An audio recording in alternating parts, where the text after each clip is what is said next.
Tell me when. Okay. What's going on, Hosanna City? You guys know me, I'm D.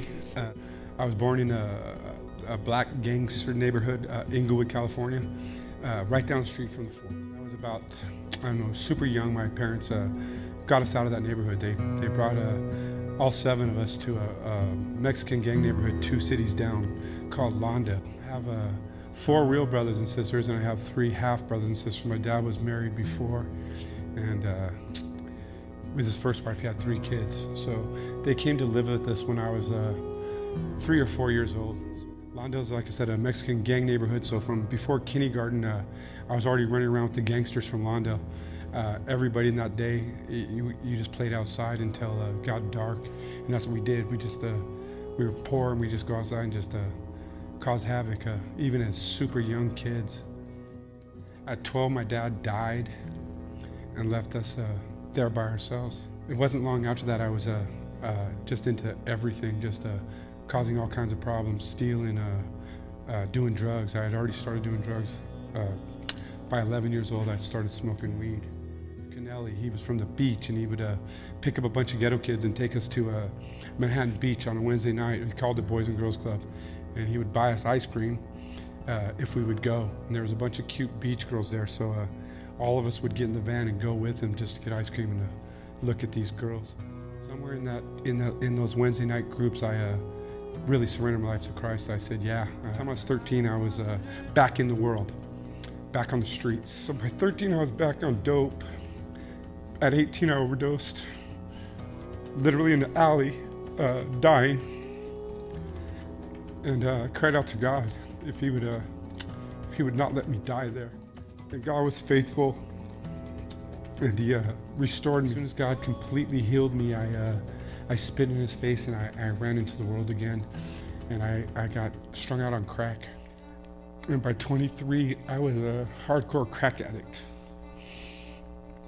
And I don't know how many times I overdosed on crack, but a ton.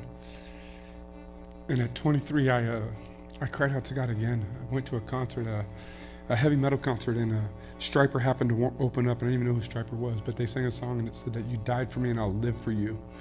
And at that point, that song cut me to my heart that night. I was all high, and I was high and drunk, and the words cut me anyway. And the next day I went to church, and I re-surrendered my life for the second time. I just started walking with Christ for over a year before I started going to Bible college. And then God opened the door for me to go to Bible college, and in Bible college they started telling me that I was going to be a pastor, which is something I had heard when I was 18. And I just said, there's no way I'm going to be a pastor. That's not what I want to do, and that's not what I want to be.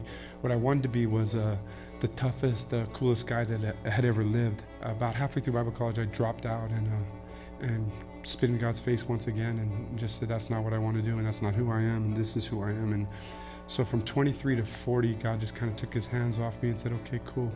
You want to be this guy, go ahead and be this guy. You want to run wild, go ahead and run wild.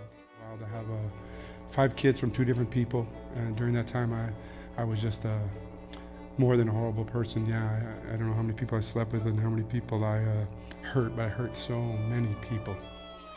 Completely was tired of playing games, and I wanted to look back at the end of my life and say I actually had lived some part of that life instead of just only have played a game.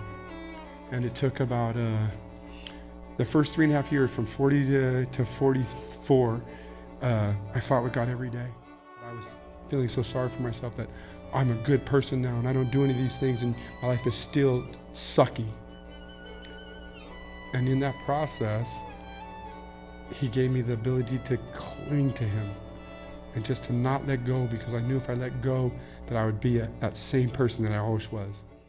And I didn't know that He was leading me to the promise that He had given me at 18 to be a pastor. One of my professors said that God never takes back a gift, that once He's given you something, it's forever.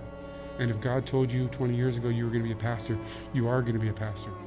And little by little, God just restored and gave me a purpose that I never had before. The other things that God restored to me, restored all my children to me. He not only had opened up ministries to me, He restored my life. God says He give you beauty for ashes, and He most definitely gave me beauty for ashes.